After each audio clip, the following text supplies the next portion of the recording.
بسم اللہ الرحمن الرحیم۔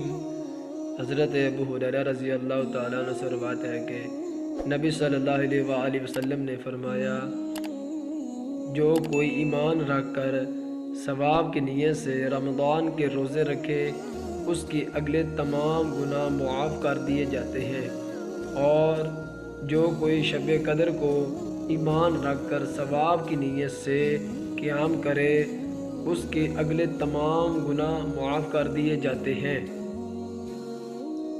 حضرت ابن عمر رضی اللہ تعالیٰ عنہ سے روایت ہے کہ نبی صلی اللہ علیہ وآلہ وسلم کے اصحاب میں سے کئی لوگوں کو خواب میں رمضان کے آخری 7 راتوں میں شب قدر دکھائی گئی۔ پھر رسول اللہ صلی اللہ علیہ وآلہ وسلم نے فرمایا، میں دیکھتا ہوں تم سب کے خواب پر متفق ہو گئے۔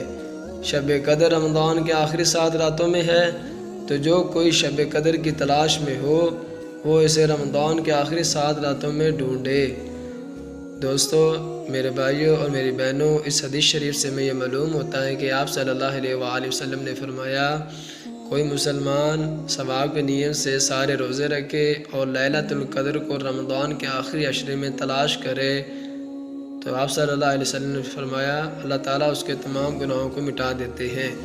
دعا ہے کہ اللہ تعالیٰ عمل کی توفیق عطا فرمائے۔ اگر آپ اس چینل پر نیو ہیں تو پلیز اس چینل کو سبسکرائب کر دیں اور لائک کر دیں، اپنے دوستوں سے شیئر کر دیں۔ مجھے دیں اجازت، اپنا خیال رکھیے گا۔ اللہ حافظ۔